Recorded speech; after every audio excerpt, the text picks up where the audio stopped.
It's been 11 years since Crown and Third Eye opening.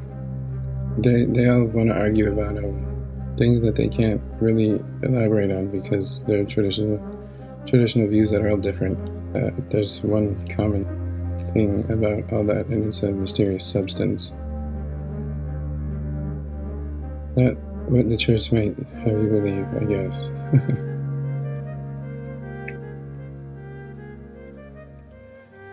Whereas that may be seen to be some function of the church, it's actually not how to produce a Christ. With Satan's fruits, I guess. Satan's fruits, Lucifer's fruits, the temptation of nature, the snake and God in the garden, not the liar, the invention. The anointed one is the fruits. The same two fruits is Lucifer as the temptation of God and transcendence of the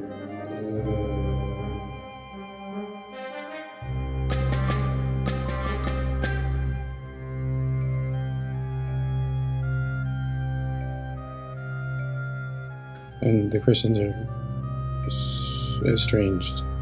Since 2006, 2010, I sort of was at odds with reality because I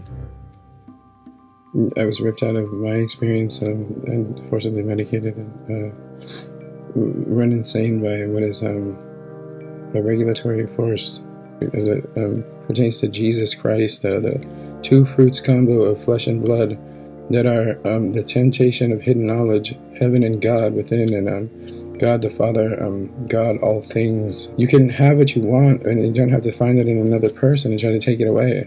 You have a source within. If you have one on the ground, that is a small round thing, that is a meal in the wilderness with Moses. It's a bread from heaven, and the hidden manna, flesh and blood, two fruits. So there's no integrity in like keeping with the program and telling the truth and admitting the truth when the truth happens, like giving credit where credit is due rather than just stealing everything outright and calling it your own thing. That's what happened. You, reality, God.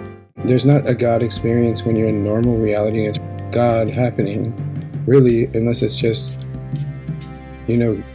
ordinary reality. There are hidden entities. They seem like they always have to be sort of in the mind space of, the collective interconnection sort of in between people and inside people. But there's something that's not that. It's all of reality.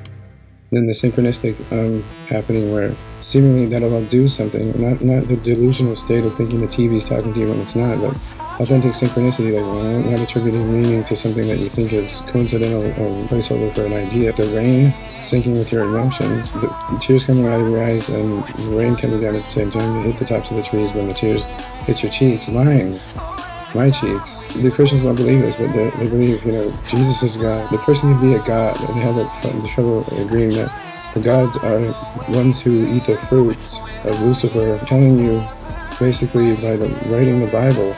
People that wrote the Bible were initiates, or they stole the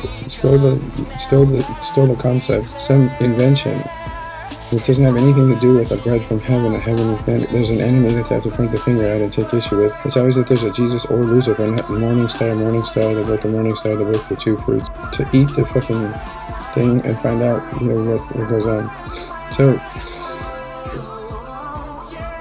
you get to the end of Revelation, and somewhere in Revelation, and it's the first death, the clean break on the next death. Your choice is to tell the truth or not, and it's not necessarily a motivation to immediately tell people that you found this truth.